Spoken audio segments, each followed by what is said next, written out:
Assalamualaikum warahmatullahi wabarakatuh. Salam sejahtera bagi kita semua. Oke teman-teman, karena kita kemarin udah sharing-sharing mengenai sejarah pasar modal, maka sekarang kita akan sharing-sharing lagi, yaitu pelaku pasar modal Indonesia. Nah, ada kata pelaku, maka pelaku ini bisa diartikan sebagai orang-orang atau kepentingan-kepentingan. Nah, pelaku pasar modal berarti orang-orang atau kepentingan-kepentingan yang ada atau yang berhubungan dengan pasar modal di Indonesia. Nah, kira-kira siapa aja sih pelaku pasar modal di Indonesia? Nah, berikut udah ada beberapa pelaku pasar modal di Indonesia. Yang tentunya yang paling pertama yaitu ada OJK. Nah, OJK itu apa? Jadi OJK atau Otoritas Jasa Keuangan merupakan salah satu lembaga yang tugasnya adalah untuk melakukan pengaturan serta pengawasan terhadap kegiatan jasa keuangan. Bisa di sektor keuangan, kemudian sektor perbankan, sektor pasar modal, dan juga sektor IKNB. Nah, tentunya fungsi adanya OJK ini adalah untuk menyelenggarakan sistem pengaturan dan pengawasan yang terintegrasi terhadap keseluruhan kegiatan di sektor jasa keuangan. Jadi, di sektor jasa keuangan akan dibuat aturan-aturan dan pengawasan sehingga lebih aman. Nah, selanjutnya ada SRO. Nah, SRO ini merupakan Self-Regulatory Organization, di mana terdiri atas 3 lembaga, yaitu Bursa Efek Indonesia, BEI, Clearing Penjaminan Efek Indonesia, KPEI, dan juga Kustodian Sentral Efek Indonesia atau KSEI. Nah, ketiga lembaga ini memiliki wewenang untuk membuat peraturan-peraturan yang mengikat badan atau organisasi yang terlibat dengan fungsinya tersebut.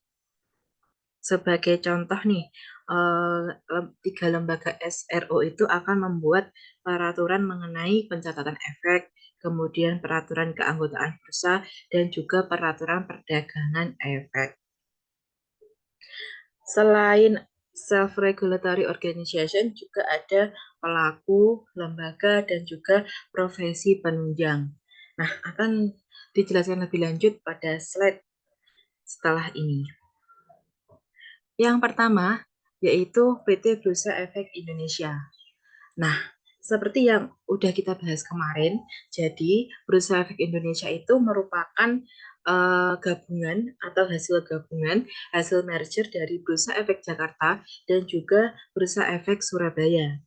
Nah, PT Bursa Efek Indonesia ini memiliki izin usaha dari Menteri Keuangan dengan SK bernomor 323 garis miring KMK titik 01 titik 01 garis miring 1992, tepatnya tanggal 18 Maret tahun 1992. Kemudian beroperasi resmi sebagai perusahaan swasta pada 13 Juli tahun 1992. Nah, kemudian kegiatan usaha apa sih yang dilakukan oleh Bursa Efek Indonesia? Tentunya Bursa Efek Indonesia akan memberikan layanan jasa transaksi efek, jasa pencatatan, dan juga jasa informasi. Nah, jasa transaksi efek merupakan jasa yang diberikan untuk pelaksanaan jual dan beli efek.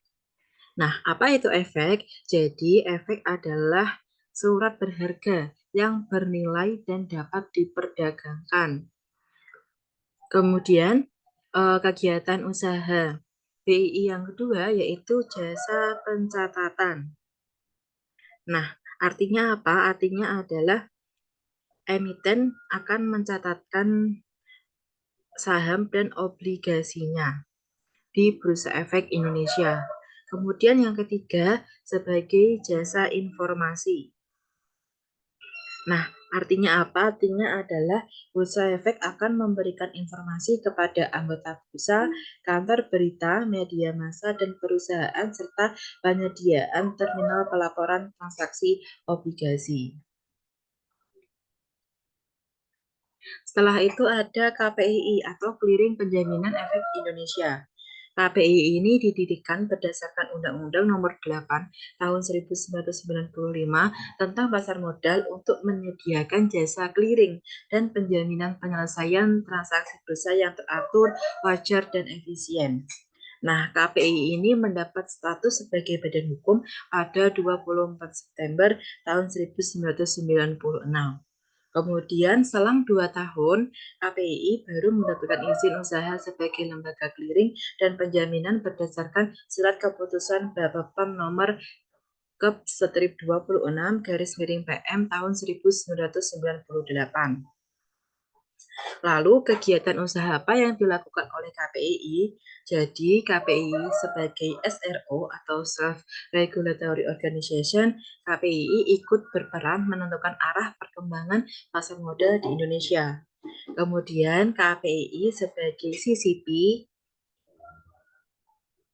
atau Central Counterparty, yaitu KPI menyediakan layanan jasa clearing dan penjaminan penyelesaian transaksi bursa, di mana kehadiran KPI sebagai CCP diperlukan untuk lebih meningkatkan efisiensi dan kepastian dalam penyelesaian transaksi di Bursa Efek Indonesia.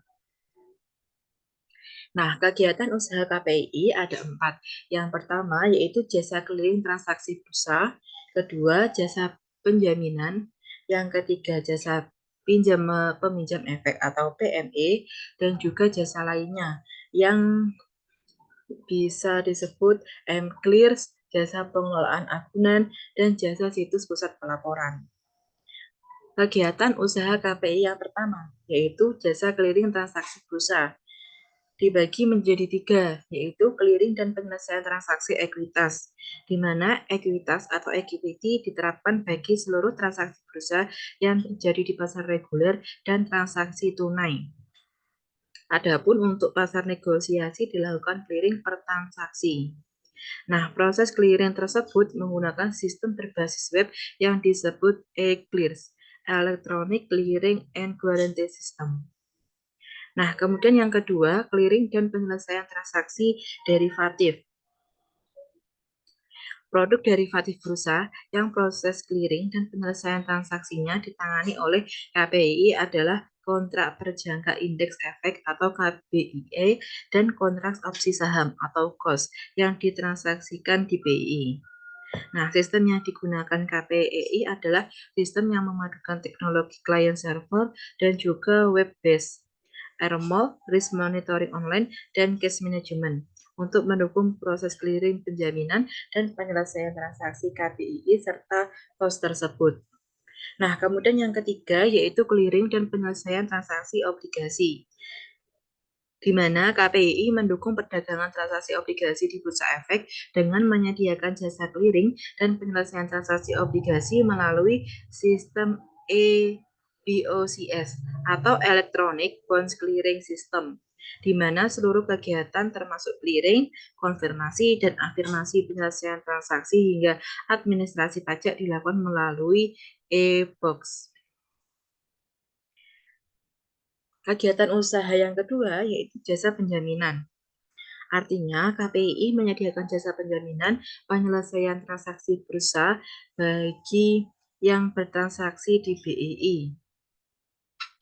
Jasa penjaminan adalah jasa untuk memberikan kepastian dipenuhinya hak dan kewajiban yang timbul dari transaksi bursa. Kemudian kegiatan usaha yang ketiga yaitu jasa pinjam peminjaman efek atau PME, di mana KPI menyediakan jasa PME dengan tujuan utamanya untuk membantu memenuhi kebutuhan efek agar terhindar dari kegagalan penyelesaian transaksi bursa. Nah, kegiatan usaha yang terakhir yaitu jasa lainnya. Yang pertama ada layanan M-Clears, di mana layanan M-Clears ialah layanan pesan singkat mengenai berbagai informasi clearing dan penjaminan yang disampaikan melalui telepon seluler. Kemudian jasa pengelolaan agunan, di mana setiap anggota dapat melakukan pengelolaan atas uang dan atau efek yang dimilikinya, yang disimpan dalam rekening agunan yang tercatat dalam e-Clears atau biasa disebut sebagai online collateral. Kemudian yang terakhir yaitu jasa situs pusat pelaporan, di mana KPI juga memfasilitasi perusahaan efek dalam pelaporan modal kerja besi disesuaikan dan portofolio anggota bursa harian. Nah, situs pusat pelaporan tersebut dapat diakses oleh OJK dan juga BII. Kemudian yang terakhir lembaga SRO yaitu Kustodian Sentral Efek Indonesia atau KSEI. KSEI ini didirikan di Jakarta pada 23 Desember tahun 1997 dan memperoleh izin sebagai lembaga penyimpanan dan penyelesaian dari Ketua Bapepam melalui SK nomor Gap-54-PM garis miring 1998 tepatnya tanggal 11 November 1998. Nah, sesuai dengan ketentuan Undang-Undang Nomor 8 Tahun 1995 tentang Pasar Modal, KSEI berfungsi untuk menyediakan jasa kustodian sentral dan penyelesaian transaksi efek yang teratur, wajar, dan efisien. Kemudian, untuk kegiatan usahanya KSEI, yang pertama ada pengelolaan aset. Yang kedua, jasa kustodian dan jasa lainnya, yaitu seperti IPO, penawaran tender. Nah, yang pertama, pengelolaan aset. Yang pertama, pendaftaran pembukaan rekening efek. Nah, di mana anggota KSEI harus mendaftarkan diri sebagai pemakai jasa dan menandatangani perjanjian pendaftaran rekening efek. Kemudian yang kedua, perubahan data pemegang rekening. Nah, pemegang rekening yang sudah terdaftar di KSEI karena beberapa alasan dapat melakukan perubahan data seperti perubahan nama, alamat, dan nomor telepon. Kemudian kegiatan yang ketiga yaitu penutupan pemegang rekening, di mana pemegang rekening dapat menutup rekening yang telah dibuka dengan mengajukan permohonan penutupan rekening ke KSEI. Yang terakhir, pemblokiran atau lepas blokir pemegang rekening. Artinya, KSEI dapat melakukan pemblokiran atau mencabut blokir atas rekening efek milik pemegang rekening tertentu atas instruksi atau perintah atau permintaan tertulis dari KPI, bursa efek, dan juga pemerintah. Nah, kegiatan usaha yang kedua yaitu jasa kustodian. Yang pertama, penyetoran deposit efek atau dana. Yang kedua, penyelesaian transaksi. Dan yang ketiga, yaitu tindakan korporasi. Di mana tindakan korporasi ini diproses oleh KSI, yaitu tindakan korporasi wajib dan voluntary corporate action. Yang ketiga, yaitu jasa lainnya. Yang pertama, IPO atau Initial Public Offering, di mana pada tanggal pendistribusian KSI akan mendistribusikan saham yang telah dialokasikan ke pemegang rekening sesuai dengan data hasil penjatahan yang diterima emiten atau BAE. Kemudian yang kedua yaitu penawaran tender. Adalah penawaran pembelian atau penjualan atas sejumlah efek oleh pihak tertentu kepada pihak lainnya. Setelah itu, pelaku pasar modal. Nah, yang pertama ada perusahaan efek. Perusahaan efek adalah pihak yang melakukan kegiatan usaha sebagai penjamin efek, perantara pedagang efek, dan atau manajer investasi. Nah, penjamin emisi efek atau underwriter itu apa? Jadi, underwriter adalah pihak yang membuat kontrak dengan emiten dengan atau tanpa kewajiban untuk membeli sisa efek yang tidak terjual. Nah, kalau perantara pedagang efek atau broker adalah pihak yang melakukan kegiatan usaha jual beli efek untuk kepentingan sendiri atau pihak lain. Nah, yang terakhir adalah manajer investasi, adalah pihak yang kegiatan usahanya mengelola portofolio efek untuk kepentingan nasabah atau mengelola portofolio investasi kolektif untuk kepentingan sekelompok nasabah. Nah, biasanya manajer investasi ini itu terdapat ketika kita melakukan investasi pada reksadana. Kemudian pengelompokan perusahaan efek dapat berbentuk dua. Yang pertama, perusahaan efek nasional yang seluruh sahamnya dimiliki oleh perseorangan warga negara Indonesia dan atau badan hukum Indonesia. Kemudian yang kedua, perusahaan efek patungan, di mana sahamnya dimiliki oleh seseorang perseorangan, warga negara Indonesia, badan hukum Indonesia, dan atau badan hukum asing yang bergerak di bidang keuangan. Jadi perbedaannya kalau perusahaan efek nasional itu full milik orang Indonesia. Kalau perusahaan efek patungan itu campuran antara Indonesia dengan asing. Setelah itu lembaga penunjang pasar modal. Yang pertama ada bank kustodian. Kustodian adalah pihak yang memberikan jasa penitipan efek dan harta lain yang berkaitan dengan efek serta jasa lain. Contohnya, mengenai dividen, bunga, dan hak lain, menyelesaikan transaksi efek, dan mewakili pemegang rekening efek yang menjadi nasabahnya. Nah, selain perusahaan efek yang dapat menjalankan kegiatan kustodian adalah bank umum yang telah mendapatkan persetujuan dari OJK. Kemudian yang kedua yaitu Biro Administrasi Efek atau BAE, di mana BAE ini adalah perseroan yang telah memperoleh izin usaha dari OJK untuk melakukan kegiatan usaha sebagai Biro Administrasi Efek. Nah, BAE ini adalah pihak yang berdasarkan kontrak dengan emiten melaksanakan pencatatan pemilik efek dan pembagian hak yang berkaitan dengan efek. Kemudian yang ketiga, ada wali amanat. Wali amanat merupakan pihak yang dipercaya untuk mewakili kepentingan pemegang efek yang bersifat utang. Oleh karenanya, efek bersifat utang merupakan surat pengakuan utang yang bersifat sepihak dari pihak penerbit atau emiten dan para kreditor atau investor yang jumlahnya relatif banyak. Maka perlu dibentuk suatu lembaga yang mewakili kepentingan seluruh kreditor.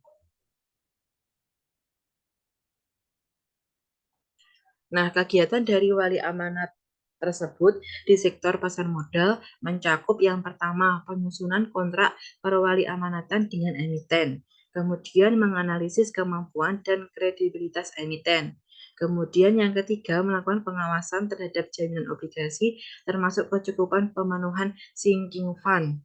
Kemudian yang keempat, mengikuti secara terus-menerus perkembangan perusahaan emiten. Dan masih banyak lagi.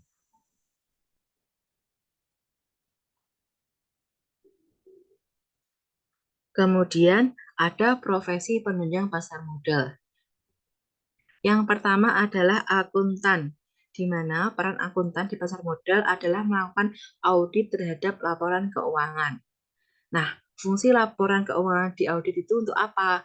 Fungsinya adalah agar laporan keuangan tersebut emang benar-benar terbukti kebenarannya.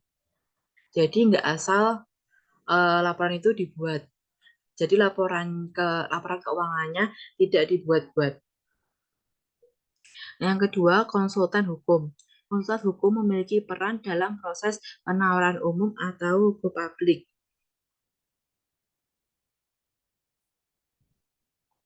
Nah, hal tersebut berkenaan dengan adanya kewajiban pemeriksaan dari aspek hukum atau legal audit dan pendapat hukum atau legal opinion bagi emiten yang akan menyampaikan pernyataan pendaftaran ke OJK. Yang ketiga, penilai.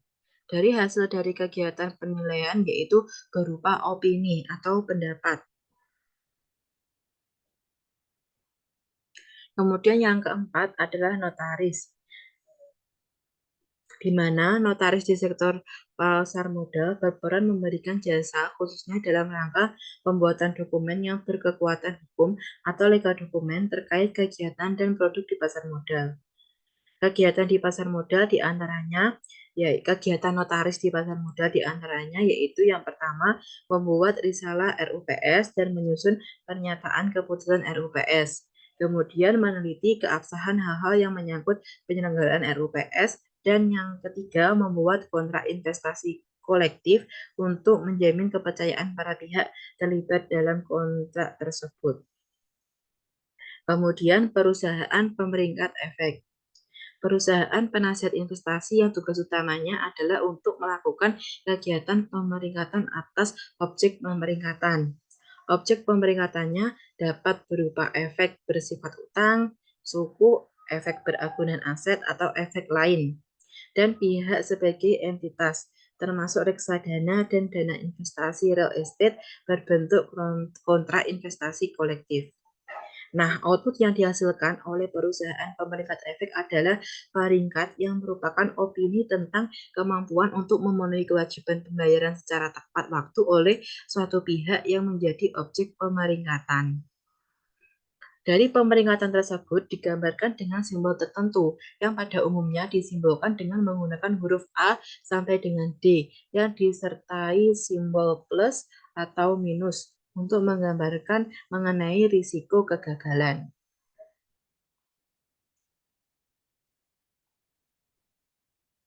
Selanjutnya ada emiten dan perusahaan publik.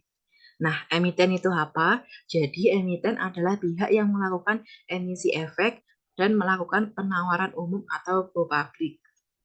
Nah, kalau perusahaan publik adalah perseroan yang sahamnya telah dimiliki sekurang-kurangnya oleh 300 pemegang saham dan memiliki modal disetor sekurang-kurangnya 3 triliun atau suatu jumlah pemegang saham dan modal disetor yang ditetapkan dengan peraturan pemerintah.